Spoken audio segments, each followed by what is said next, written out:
લાલચ એક એવી ચીજ કે જેનાથી વ્યક્તિ ભાગ્યે જ બચી શક્યો હોય, અને જો તે મનમાં ઘર કરી જાય તો તેનું પરિણામ ઘણું જ ભયાનક આવતું હોય છે. અને તેમાં પણ જો અંધશ્રદ્ધાનો પગ પેસારો થાય ત્યારે ન ફક્ત પોતાનું પરંતુ બીજાનું પણ તે વિનાશ કરી બેસે છે. બનાસકાંઠાના એક ગામમાં કંઈક આવું જ બન્યું.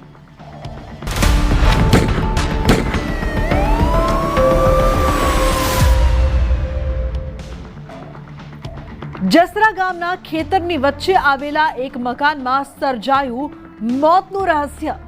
વૃદ્ધ દંપતીની ક્રૂર હત્યા, લૂંટ અને ડોગ સ્ક્વોડથી લઈને હાઈટેક તપાસ સુધીની રાઉન્ડ ધ ક્લોક કામગીરી. આખરે એવું તો શું બન્યું તે ઘરમાં? કોણ હતા હત્યારાઓ? કોણે બનાવી આ જીવલેણ યોજના? પોલીસ માટે પડકારજનક કેસનો ઉકેલ કેવી રીતે આવ્યો?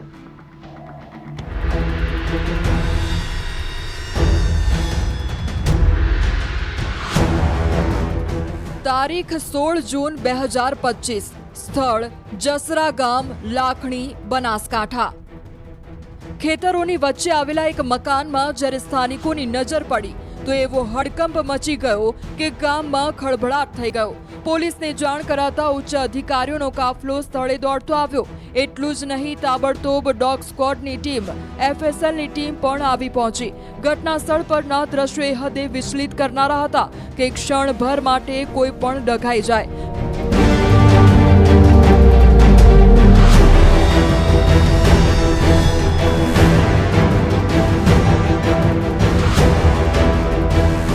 કારણ કે જે સ્થળે વારદાત ઘટી તે મકાન ગુજરાત સ્ટેટ મોનિટરિંગ સેલના PI તરીકે ફરજ બજાવતા AV પટેલનું ઘર હતું. અને ઘરના આંગણામાં સૂતા વૃદ્ધ દંપતીની ક્રૂર હત્યા કરાઈ હોવાનું જોવા મળ્યું હતું. તપાસમાં એ વાત પણ બહાર આવી કે અજાણ્યા વ્યક્તિઓ તીક્ષ્ણ હથિયારોથી વૃદ્ધ દંપતી હોસીબહેન અને પિતા વરદાભાઈ પટેલ પર જીવલેણ હુમલો કરી દાગીના સહિત 2.5 લાખની લૂંટ કરી ફરાર થઈ ગયા.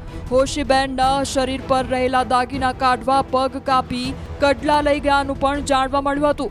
ક્રૂરતાની હદ વટાવતી આ ડબલ મર્ડરની ઘટનામાં LCB, SOG, parole furlough squad તથા સ્થાનિક પોલીસની અલગ અલગ કુલ 9 જેટલી ટીમોમાં 112 પોલીસ કર્મીઓ કામે લગાવાયા.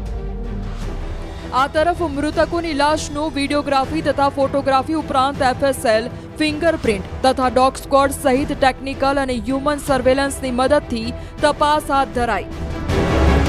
બનાસકાંઠા પોલીસ દ્વારા મધ્યપ્રદેશ અને રાજસ્થાનની એવી ગેંગ કે જે આ રીતના વૃદ્ધ દંપતીઓના કે બીજા વ્યક્તિના હાથને પગ કાપીને હત્યા કરીને લૂંટ ચલાવતી હોય છે, આવી તમામ ગેંગોની ઉપર નજર રાખવા માટે અને તે લોકો આમાં સામેલ છે કે તે માટે મોકલવામાં આવ્યા.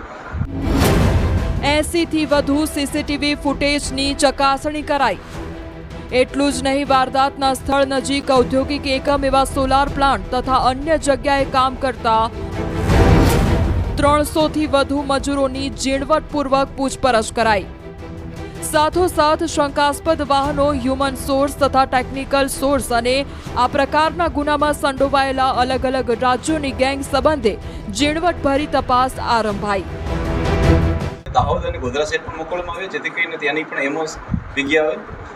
આ સિવાય એ જે ગામ છે તેની આસપાસમાં 7 જેટલી ટીમો જે છે એ એવી રીતના વર્ક કરી રહી હતી કે જે લોકો ફોટોવોલ્ટિક સેલના સોલાર સેલ છે તેના માટેના 187 મજૂરો આવેલા હતા.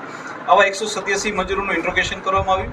કુલ થઈને આ 112 પોલીસ દ્વારા 36 કલાકની અંદર 350 થી વધારે લોકોનું ઇન્ટ્રોગેશન કરવામાં આવ્યું. સાયબરની ટીમ દ્વારા કન્ટિન્યુઅસ ત્યાં ટાવર ડમ્પ અને ટેકનિકલ એનાલિસિસ કરવામાં આવ્યું. એક તરફ સાયબર ટીમ કામે લાગેલી હતી, ટાવર ડમ્પ અને ટેકનિકલ એનાલિસિસ કરાયું તો એક ટીમ સતત CCTV જોવામાં લાગેલી હતી, પરંતુ કોઈ જ મહત્વની મદદ ન મળી. ત્યારે પોલીસે તપાસનો દોર બીજી તરફ દોડાવ્યો અને તેઓની નજર આસપાસ રહેતા લોકો પર પડી અને શંકાના દાયરામાં કેટલાક લોકો આવ્યા કે અનુમાનથી ડોગ સ્ક્વોડની ટીમ પણ કામે લાગી કે નજીક રહેતા ઘર સુધીનું પગેરું મળ્યું અને હાથ લાગ્યા એક પછી એક 4 વ્યક્તિઓ. જે આરોપીના નામ છે તે અનુક્રમે સુરેશભાઈ સામળભાઈ પટેલ, ઉમાભાઈ ચેલાજી પટેલ તથા દિલીપજી મફાજી ઠાકોર આ ચારે ચાર જે આરોપી છે તેમને પોલીસ દ્વારા હસ્તગત કરી લેવામાં આવ્યો છે.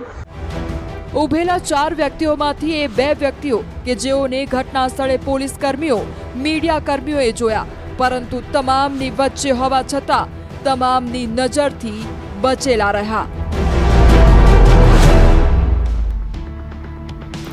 રાઉન્ડ ધ ક્લોક કામ કરનારી પોલીસની ટીમ આરોપીઓ સુધી પહોંચવા માંગતી હતી, પરંતુ વારદાતના સ્થળે અપૂરતા ટેકનિકલ સંસાધનોના કારણે ડબલ મર્ડરનો કેસ પોલીસ માટે એક પડકાર બની ચૂક્યો હતો. પરંતુ કેવી સૂઝબૂછથી પોલીસે હત્યારાઓનું પગેરું મેળવ્યું તે જોઈએ.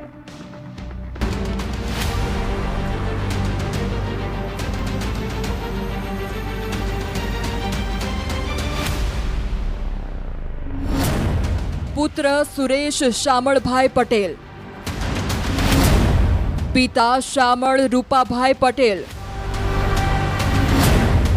મામા ઉમાભાઈ ચેલાજી પટેલ, દિલીપજી મફાજી ઠાકોર ઉર્ફે ભુવાજી, એ 4 વ્યક્તિઓ કે જેઓ એકબીજાના સહયોગથી લાખણી ગામમાં ખતરનાક લોહિયાળ ખેલને અંજામ આપ્યો.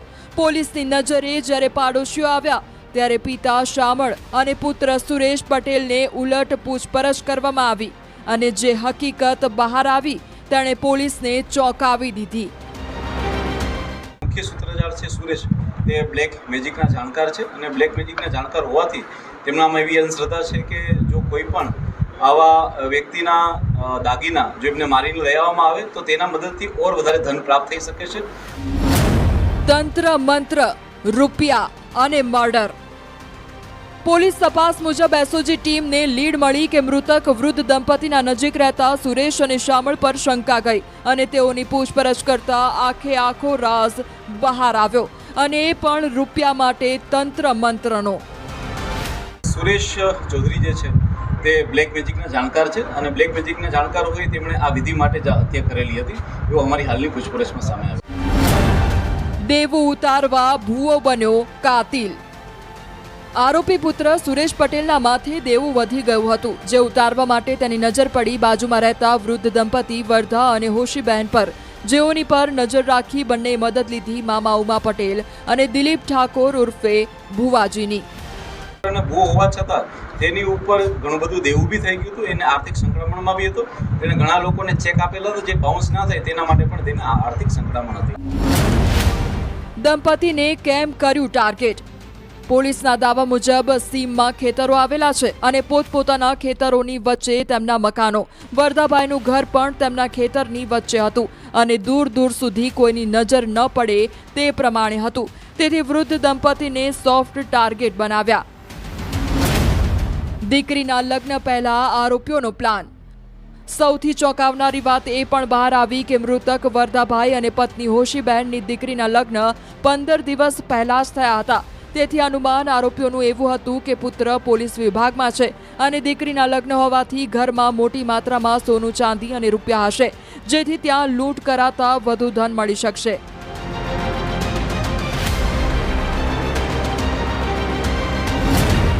પુત્ર સુરેશ પટેલ તંત્ર મંત્રનો જાણકાર. તેનામાં એવી અંધશ્રદ્ધા હતી કે જો કોઈ વ્યક્તિના દાગીના તેને મારીને લવાય તો વધુ ધન પ્રાપ્ત થઈ શકે છે, જેના માટે પુત્ર સુરેશે પિતા સહિત મામા અને અન્ય ભુવાજીની મદદ લીધી. પોતાના પિતાને અને પોતાના મામાને સાથ કરે છે અને રાત્રિના સમયમાં કોઈને અવાજ ના આવે તેટલા માટે થઈને એક ટ્રેક્ટર પણ ચાલુ રાખે છે. ટ્રેક્ટરના અવાજની અંદર જે થઈ અને 3 લોકો ત્યાં જઈ અને મર્ડર કરે છે. આ સિવાય સુરેશના જે મુખ્ય ગુરુ છે ભુવા, એની પણ એ લોકો મદદ લે છે. તેના ઘરે જઈ અને ત્યાં પણ એ લોકો વિધિ કરે છે અને ત્યારબાદ જે છે એ પોતાના તમામ ઘરેણાને જે છે એ બીજા એક વ્યક્તિને આપી દે છે. ચાલુ ટ્રેક્ટરના અવાજમાં વૃદ્ધ દંપતીની ક્રૂર હત્યા. પોલીસના દાવા મુજબ સુરેશ અને તેના પિતા તથા મામા ઉમા પટેલ મળી તારીખ સમય નક્કી કર્યો અને મધરાત થતાં જ વૃદ્ધ દંપતી જ્યારે પોતાના આંગણામાં સૂઈ ગયું ત્યારે ત્રણેય પહોંચ્યા અને ઘર બહાર ઉમા પટેલે ટ્રેક્ટરનું થ્રેસર ચાલુ કરી સુરેશ તથા તેના પિતાએ દંપતીની ક્રૂર હત્યા કરી નાખી. હોશીબહેનના પગના ભાગે પહેરેલા કડલા ન નીકળતા બંને પગ કાપી નાખી દાગીના તથા ઘરમાં રહેલી તિજોરીમાં રાખેલ કિંમતી સામાનની લૂંટ કરી ફરાર થઈ ગયા હતા. પેલોના કડલા જે છે એ લોકો તેની પણ ચોરી કરેલી છે અને લૂંટ કરેલી છે. પરંતુ સાથે સાથે આ બનાવ જે છે એ બ્લેક મેજિકને લગતો બી છે, જેમાં બ્લેક મેજિક માટે એ લોકોએ આ કરેલું છે અને બ્લેક મેજિકની મદદથી ઓર વધારે એ લોકો પૈસા કમાઈ શકે એ પ્રકારનું એમનું મોટિવ હતું. વર્ધાભાઈ અને હોશીબેનની ક્રૂર હત્યા બાદ જસરા ગામમાં પાડોશી એવા હત્યારા પિતા પુત્ર ત્યાં જ રહીને 2 દિવસથી લોકોની આંખોમાં ધૂળ નાખતા હતા. એટલું જ નહીં, મૃતકના ઘરે આવનારા ગ્રામજનો અને સગા સંબંધીઓ માટે તેમના ઘરે ચા પાણીની વ્યવસ્થા પણ કરી. આમ કોઈને શંકા ન જાય તેમ પિતા પુત્રએ આખો ખેલ ખેલ્યો હતો. પરંતુ પુત્ર સુરેશ પટેલના માથે વધી ગયેલું દેવું ઉતારવા અને વધુ ધન પ્રાપ્ત કરવા તંત્ર મંત્રનો રસ્તો એ હદે ભયાવહ નીકળ્યો કે તેની માન્યતાએ ન ફક્ત 2 નિર્દોષોના જીવ લઈ લીધા, પરંતુ પોતાના પિતા, મામા અને અન્ય દિલીપ ઉર્ફે ભુવા ઠાકોરને પણ પોતાની સાથે ભાગીદાર બનાવ્યા. આમ રૂપિયાની જરૂરિયાતને દૂર કરવા તાંત્રિક રસ્તો અપનાવનારા પુત્ર અને તેના મદદગારોને પોલીસે પડકારજનક એવા આ કેસને ફક્ત 36 કલાકમાં જ ઉકેલી નાખ્યો છે અને હત્યારાઓને જેલમાં ધકેલી દીધા છે. બનાસકાંઠાથી કિશોર તુવર, ન્યૂઝ 18 ગુજરાતી. જેને તમે નિર્દોષ માનો છો, શું તે ખરેખર છે? તમારા બધા સવાલોનો જવાબ મળશે આ બ્રેક પછી. જોતા રહો અપરાધ.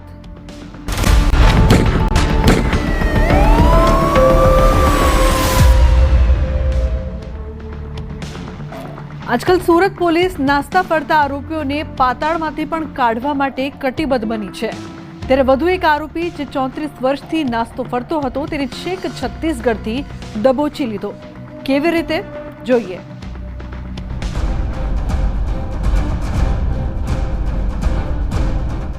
34 વર્ષથી નાસ્તો ફરતો આરોપી પકડાયો. અનેક રાજ્ય સુધી સુરત પોલીસ ખૂંદી વળી જિલ્લાઓ, શહેરની ગલીઓ, પરંતુ 34 વર્ષથી સુરત પોલીસ સહિત લોકોને થાપ આપી રહ્યો હતો તે હવે પકડાયો છત્તીસગઢથી. વાત છે વર્ષ 1992ની. એક ઠગાઈના ગુનામાં ફરાર હતો. નામ બબ્બે લક્ષ્મણ ધોબી, ઉંમર 59 વર્ષ, વ્યવસાય ટ્રક ડ્રાઈવર, હાલ રહેવાસી બરાસાત, કાનપુર, યુપી. આરોપી બબ્બે ધોબીએ તેના સાગરીતો સાથે મળી ગુનાહિત કાવતરું ઘડ્યું અને યુએમઓ 3446 અને યુએજે 9193 ટ્રકના ખોટા કાગળો બનાવ્યા. એટલું જ નહીં, ખોટી નંબર પ્લેટ લગાવી બંને આરોપીઓ ટ્રકમાં સુરતથી બનારસ 60 લાખનો જરી કાપડિયાનો માલ ભરી લઈ ગયા.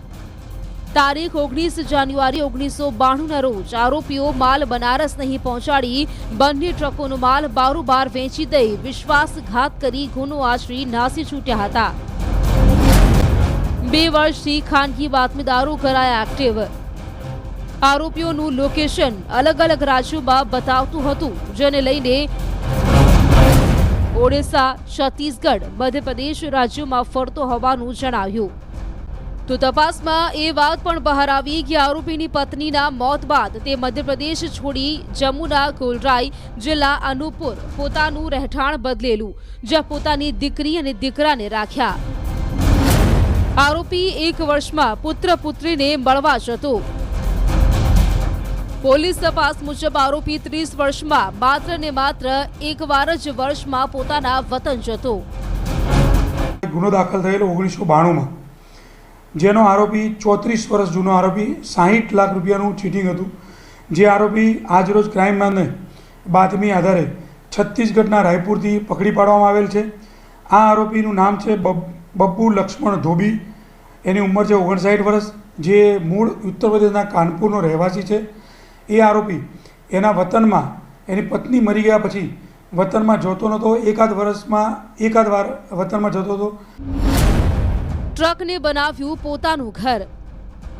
પોલીસના દાવા મુજબ આરોપી પોલીસથી બચવા માટે ચોક્કસ ઘરે નહોતો રહેતો, પરંતુ ટ્રકને જ પોતાનું ઘર બનાવી રાખ્યું હતું અને ટ્રકમાં જ રસોઈ બનાવી રહેતો હતો. જો કે તે જ ટ્રકમાં તે ડ્રાઈવર તરીકે કામ કરી સામાનોની હેરાફેરી કરતો હતો. તેનું કોઈ જ સ્થાયી સરનામું નહોતું, જેથી તેને પકડવા માટે પોલીસ 2 વર્ષમાં 2 થી 3 વાર MP અને UP જઈ આવી. ટ્રક લઈને ડ્રાઇવિંગનું કામ કરી ઓડિશા, છત્તીસગઢ, ઉત્તર પ્રદેશ, મધ્યપ્રદેશ અલગ અલગ જગ્યાએ ફરતો હતો અને પોતે ટ્રકમાં રહીને જ પોતાનું ગુજરાન ચલાવતો, રસોઈ બનાવીને ટ્રકમાં જ ખાવા પીવાનું રાખતો હતો, જેના કારણે આરોપી પકડવામાં ખૂબ જ મુશ્કેલી પડતી હતી. પરંતુ કોઈ ચોક્કસ માહિતી નહોતી મળી. પણ અચાનક એક દિવસ પોલીસને તેના ટ્રકના નંબરની જાણ થઈ કે પોલીસે શરૂ કર્યું તેનો પીછો કરવાનું. 250થી વધુ કિલોમીટર સુધી કર્યો ટ્રકનો પીછો અને અંતે પોલીસ છત્તીસગઢના રાયપુરમાં આવેલ ઉરલા જીઆઈડીસીના ઉડરગઢી પાર્કિંગમાં તે જોવા મળ્યો. એના જે જૂના ફોટા હતા એ અને અત્યારે નવા ફોટા કેવો લાગતો હશે એ બધું એનાલિસિસ કરી કે આરોપી રાયપુર છે તો ટ્રકનો નંબર મેળવી 250 કિલોમીટર ડ્રાઈવરનો ટ્રકનો પીછો કરી અને આરોપીને ખૂબ જ મહેનતથી ડ્રાઈવરનો વેશ અમારી ટીમે ધારણ કરી અને આ આરોપીને બહુ કુનેપૂર્વક પકડી પાડવામાં આવેલ છે. પાર્કિંગમાં ટ્રક પાર્ક કરી આરામ કરતો હતો આરોપી. સુરત પોલીસ 250 કિલોમીટર સુધી તેનો પીછો કરી છત્તીસગઢના રાયપુર પહોંચી અને ત્યાં આવેલા એક પાર્કિંગમાં તે હોવાનું માલુમ પડ્યું કે પોલીસે તેને ટ્રકમાં આરામ કરતો હતો તે સમયે જ દબોચી લીધો. પરંતુ સવાલ અહીં એ ઊભો થતો હતો કે 34 વર્ષ પહેલા આચરેલો ગુનો અને 34 વર્ષ બાદ તે કેવો લાગતો હશે, કેવી કદ કાઠી થઈ હશે તે સહિતના માપદંડો તપાસવા લાગી પોલીસ. પરંતુ આરોપીની કડક પૂછપરછમાં 34 વર્ષ પહેલાના ગુનાની કબૂલાત કરી કે 34 વર્ષથી અપરાધ આચરી નાસ્તો ફરતો આરોપી બબ્બે ધોબીનો અસલી ચહેરો બેનકાબ થઈ ગયો, જેને છત્તીસગઢથી પકડી લાવી સુરત લવાયો, જ્યાં તેની વિરુદ્ધ કાયદેસરની કાર્યવાહી હાથ ધરી જેલના સળિયા પાછળ ધકેલી દેવાયો છે. આ કેસ પરથી એટલું તો સ્પષ્ટ થાય છે કે આરોપી ગમે તેટલો ચાલાક કેમ ના હોય, ગમે તેટલા પોલીસથી બચવા માટે હવાતિયા કેમ ના મારે, યુક્તિ પ્રયુક્તિઓ કેમ ના કરે, પરંતુ કાનૂન તેના સુધી પહોંચી જાય છે. અને આવું જ બન્યું બબ્બે ધોબી સાથે. સુરતથી કીર્તેશ પટેલ, ન્યૂઝ 18 ગુજરાતી. ગુનાનો અંત ક્યારેય સુખદ નથી હોતો. આજે આપણે જોયું કે કેવી રીતે અપરાધ જીવનને વેરવિખેર કરી નાખે છે અને સંબંધોને તોડી પાડે છે. યાદ રાખો, કાનૂનના હાથ લાંબા છે અને ગુનો ક્યારેય છુપાયેલો રહેતો નથી. ફરી મળીશું આવા જ એક ચોંકાવનારા ગુનાની કહાણી સાથે. ત્યાં સુધી સજાગ રહો, સુરક્ષિત રહો.